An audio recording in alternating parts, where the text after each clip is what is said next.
kasih Bapak dan Ibu sudah hadir di undangan Om Renhat. Om Renhat ini adalah sahabat dari Bapak di SMP Pak ya, SMP dan komunitas basket. Kebetulan memang ada niatan dari Pak Erik untuk ikut kontestasi pemilihan legislatif di 2004 berikutnya di bulan Februari tanggal 14. Kita berangkat dari Partai PDIP. Kebetulan Pak Erik sendiri dapat urut nomor 2. Urut nomor 2, dan memang hari ini kita memang selalu keliling nih. Tiap hari kita keliling, dan kebetulan hari ini kita kebetulan dapat undangan dari Om Renhat wilayah Kalimantan. Karena kebetulan kan Om Renhat kan sibuk gitu kan.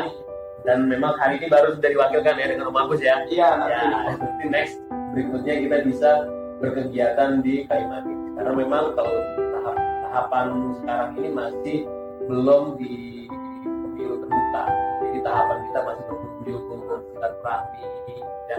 Kita belum masuk ke keramaian. Jadi sifatnya kita masih masif lah. Jadi memang kita masih tertutup, belum terbuka Ibu. Jadi memang kita masih kunjungan door to door, dan memang masih rumah ke rumah, belum kita masuk ke wilayah terbuka. Karena memang belum ada instruksi dari KPU sendiri. Di hari ini kami hadir di kesempatan hari ini atas undangan dari Om Renhat. Kebetulan Pak Eriknya langsung bisa hadir. Tadi sudah beberapa waktu sudah ngobrol ya dengan Ibu, gitu kan. Mungkin bapak-bapak yang lain belum kenal. Ini adalah Pak Erik Gunawan Suganda.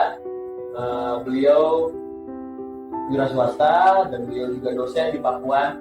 Yang tadi kan anak kita tahu topik kuliah di Pakuan. Kebetulan ini dosennya Bapak ngajar di Fakultas Psikologi. Boleh Pak kenalkan diri dulu Pak. Ya, selamat malam Bapak-bapak, Ibu-ibu. Assalamualaikum warahmatullahi wabarakatuh. Terima kasih atas waktunya. Puji syukur kita panjatkan kehadirat Tuhan Yang Maha Esa. Malam ini kita berkumpul di sini. Saya ucapkan terima kasih yang sebesar-besarnya untuk Bapak-bapak dan Ibu yang sudah hadir.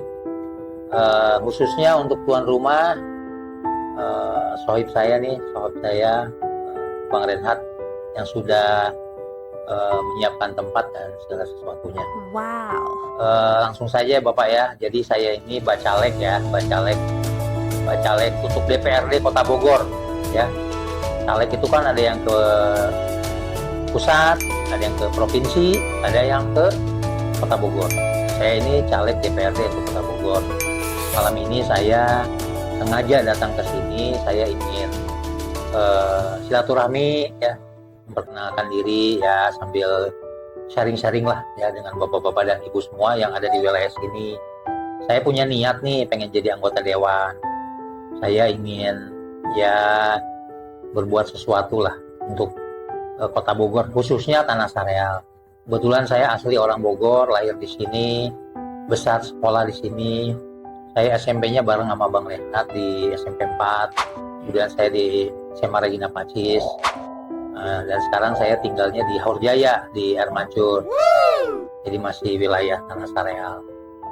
Sehari-hari saya sebagai wira swasta dan juga dosen, aktif juga di partai, dan kebetulan ditugaskan oleh partai jadi caleg gitu. Jadi dapat wilayah Tanah Sareal. Jadi malam ini sih saya tentunya ingin mohon doa restu dari Bapak Ibu semua. Ya, mudah-mudahan nanti tahun depan bulan Februari tanggal 14 ya bisa memberikan dukungan. Tadi saya ngobrol sedikit sama ibu ya. Mungkin apa sih maksudnya, kenapa harus milih saya gitu ya, pertanyaannya kan ya. Ya kita kan kalau milih orang itu mungkin kan harus yang kenal ya, yang pernah ketemu lah minimal ya, tahu wujudnya, kemudian sosoknya seperti apa gitu. Dan dewan itu sebetulnya kan mempunyai fungsi yang paling utama adalah pengawasnya, sebagai pengawas pembangunan yang dilakukan oleh eksekutif, dalam hal ini wali kota. Jadi apapun yang menjadi keluhan, aspirasi warga bisa disampaikan kepada saya kalau saya nanti terpilih menjadi anggota dewan. Nah, kadang-kadang komunikasi ini sulit antara warga dengan anggota dewan. Sulit dan birokratif sekali. Karena apa? Karena nggak kenal gitu, nggak kenal dan nggak tahu siapa. Gitu. Tapi kan kalau saya ini kan temennya Bang Renhat ya. Jadi kalau ada apapun bisa disampaikan langsung dan saya komunikasi dengan beliau cepat gitu. Jadi nggak pakai lama lah gitu ya. Istilahnya nggak harus birokrasi bikin surat segala macam. Simpelnya seperti itulah ya kalau di ini kan. Karena kalau bicara program kerja dan lain sebagainya sebenarnya ya program kerja Dewan sih udah jelas ya, nggak ada yang berbeda lah dengan partai manapun gitu. Ya. Fungsi utamanya Dewan tuh cuma 3 sebenarnya. Yang satu membuat undang-undang, perda, peraturan daerah. Yang kedua pengawas pembangunan. Yang ketiga fungsinya sebagai budgeting anggaran. Jadi anggaran itu misalnya di wilayah sini ada beberapa infrastruktur yang harus diperbaiki. Nah, bisa disampaikan ke saya aspirasinya. Nanti saya yang menganggarkan di Dewan. Sama saya dianggarkan. Misalnya di RW berapa? 6 ya? RW 3 nih ada keluhan selokan, parit, apa gitu. Nanti saya kunjungi, misalnya nanti Bang Renhat kasih tahu sana, bro itu di sana ada ini rusak misalnya apa posyandu atau misalnya sekolahan, gitu ya. Saya bisa langsung. Gitu. Lain halnya kalau kita nggak ada yang kenal gitu kan ya agak sulit. Jadi kita memanfaatkan kedekatan itu gitu maksud saya. Kita memanfaatkan itu karena kalau nggak ada yang kenal juga akan susah komunikasi. Ya. Dan pasti anggota dewan yang lain pasti punya prioritas masing-masing. Iya kan? Dia juga pasti mendahulukan wilayah-wilayah yang dia memang ada yang kenal di situ. Pasti begitu. Permainannya seperti itu. Jadi mendingan pilih yang kenal aja, Pak. Atau Bapak pilih yang memang ada seseorang di antara Bapak memang kenal sama orang itu. Karena kalau sama sekali nggak ada ya. Nah kadang-kadang saya sih jujur ya, pastilah di daerah begini juga banyak yang datang. Musim kampanye gini pasti banyak yang datang. Ya itu sih gimana ya? Ya bagi-bagi aja lah kalau menurut saya mah. Kalau misalnya Bapak misalnya udah kandung janji yang masih ini, ya nggak apa-apa, mungkin Bapak bisa sana, istri Bapak bisa dukung saya gitu kan. Kira-kira simpelnya seperti itu aja kalau saya sih. Berbagi. Iya gitu. Jadi misalnya kan mungkin ada saudara, ada siapa gitu kan bisa. Jadi sulit juga untuk memendung apa ya suara itu juga saya juga ya tahu diri lah. Jadi kalau misalnya harus memilih, wah kebetulan waktu itu misalnya caleg yang itu udah pernah datang nih ke tempat saya gini-gini, ya nggak apa-apa gitu ya, itu mah tinggal bagi-bagi aja kalau menurut saya ya. Iya, dah. Ya pasti yang awalnya kan hati nurani dulu nih, cocoknya sama yang siapa gitu ya. Tapi ada daerah-daerah yang masyarakatnya udah terikat sama salah satu caleg gitu. Saya datang gitu, saya sampaikan, saya paham gitu, saya paham. Artinya memang sudah ada yang lebih dulu datang dari saya. Dan itu wajar saya bilang. Tapi ya masa dari 20 nggak bisa kasih ke saya 10 gitu. Ya kan? Masa nggak bisa. Ya, jadi mungkin dilihat dari sosoknya, kemudian ya pilihan kan ada di diri kita ya ketika masuk ke bilik suara gitu. Jadi ya itu aja, saya pengen kenalan sama Bapak, ntar ngobrol-ngobrol sama Ibu. Jadi terima kasih sekali lagi. Mudah-mudahan kita bisa bekerja samalah untuk kedepannya gitu Pak. Ya. Terima kasih sekali lagi Kang Rehat, makasih ya. Assalamualaikum warahmatullahi wabarakatuh. Terima kasih banyak untuk perkenalannya. Nah, sekiranya Bapak-Bapak dan Ibu ada yang mau ditanyakan atau memberikan masukan misalkan. Karena memang kan yang mengerti dan paham dan merasakan wilayah Kayu Manis adalah Bapak dan Ibu yang memang tahu oh selama ini kami tidak diperhatikan dalam hal-hal seperti ini, dan terus kami memang ada kekurangan di bagian-bagian ini, karena memang tidak perlu kemungkinan bagian eksekutif seperti wali kota dan wakil wali kota mereka nggak tahu gitu kan, kegiatan di bawah seperti apa gitu kan, karena memang kalau tidak ada yang melaporkan, contohnya seperti RT, RW, kelurahan gitu kan, kayak kemarin kita main ke wilayah bencana, mereka tidak sudah melaporkan, cuman tidak ditindaklanjuti. Nah, masukan-masukan itu yang memang menjadi energi bagi kita, ya, karena kita bisa masuk ke wilayah yang memang tidak tersentuh oleh Pemda, gitu kan. Nah, barangkali di Kayu Manis, walaupun memang kalau dibilang dari tengah kota cukup tengah lah ya, nggak seperti wilayah bencana dalam sana ya. Cuma baru. Iya, gitu. Karena perluasan ya. Iya dulu mau Karena- bikin juga kita. Karena ada tol ini ya, jadi terlihat ya, gitu ya. Oke. Ya. Siap, gitu ya. Nah, jadi memang kita mau coba tahu nih dari wilayah Kayu Manis, RW 1 Bu ya, RW 1 bagaimana? RT 3. Mangga Bapak. Jadi begini ya, saya terima kasih juga nih ya untuk Kang Erik yang mau langsung komunikasi. Memang gue beberapa bulan ini saya sibuk karena kan saya basicnya main di basket.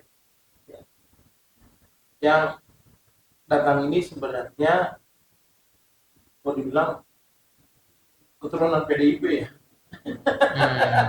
Keturunan ada mungkin Bu Jubaida ini ya, mungkin bukan keturunan ya, tapi saya rayu karena saya yakin beliau suara lain gitu. Karena yang namanya tidak swasta pengusaha pasti punya anak buah kan? Bisa kali diklik-klik gitu loh. Iya. Makanya untuk malam ini oke lah kita yang datang seperti ini, tapi mungkin nanti Kang Eriko datang bulan depan atau 2 minggu lagi, saya janji lebih banyak lagi yang datang. Karena sudah mulai berlari ya, tinggal 3 bulan lagi, 4 bulan lagi. 3 bulan sih, 3 bulan. Ya, memang saya kelihatannya slow tapi jalan kok. Dengan Bapak siapa Pak? Pak? Pak Yusuf, siapa Pak Yusuf? Saya perwakilan di angkot jalur 16 Pak. Kita punya ini armada yang bukan yang punya. Armada yang beroperasi di jalur 16 ini ada 200 unit. Kali supir 22 udah. Nah sekarang untuk keluhan-keluhan tentang di jalan ini, jalur ini hanya yang dikeluhkan satu tentang adanya operasi ya KAB. Kan contohnya begini, sekarang saya punya mobil. Nah mobil ini harus dibalik nama ke atas nama koperasi. Nah sekarang dari koperasi untuk pengurusan tidak tidak sesuai dengan ini, akhirnya banyak permasalahan. Jadi untuk apa? Untuk diperpanjangkan pajak, untuk perintah sekarang proyek tumbang ambing. Nah jadi untuk sekarang di jalur ini Pak, ini cerita diangkutan ya, dan perwakilan di pengurusan dan jadi yang dirasakan sekarang ini satu tentang ketentuan ini dari wali kota keputusan bahwa yang tahun sekian istilahnya itu permajaan. Jadi tahun sekian untuk ini tapi belum jelas di mana ada yang bisa menampung kalau showroom atau apa ini mobil ini yang diremajakan gitu, kemana selanjutnya? Satu, kedua, jadi pada waktu sekarang di trayek-trayek ini dari pihak LRT atau pihak ini sekarang kan bukan dibebaskan, jadi agak di gimana ya, anon kata orang Sunda begitu, di anon biar aja loh, tinggal anak. Nah jadi ini keresahan di jalur, bagaimana itu kelanjutan, mobil ini kita mau dibangun lagi, kita mau begitu, itu jalur bisa. Itu yang mungkin wali kota yang kuasa nanti atau gimana. Nah cuma kan ada salah satu di antara ini kesemuanya itu kan ini anggaplah katakan karyawan ya. Dari 200 unit ini 400 orang anggota, 400 anggota, 400 orang. Jadi kalau memang dengan adanya jalan delay ini tidak jelas, kan ambing Pak. Iya. Nah, jadi yang ingin disampaikan kemajuan adalah kesimpulan dari pemilik, dari struktur-struktur yang lain. Di kita kemana harus mengambil sebenarnya bisa kita selalu dihantui, bahkan sekarang katanya jadi angkot mau dihapuskan, itulah cerita ketika dilawan. Jadi kemana saya harus mengadu, ini gimana keputusannya, sekarang operasi aja yang tadinya harus ini tidak bertanggung jawab, tidak jelas.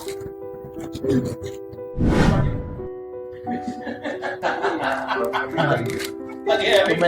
Itu lagi undangan dari pagi. Udah, emang tahunnya udah mereka mau udah dari 3-4 hari lalu kali. Harapan, saya bilang ya setiap jam ya. Tuh, main orang kali mau sholat. Gimana tuh cara buat tuh?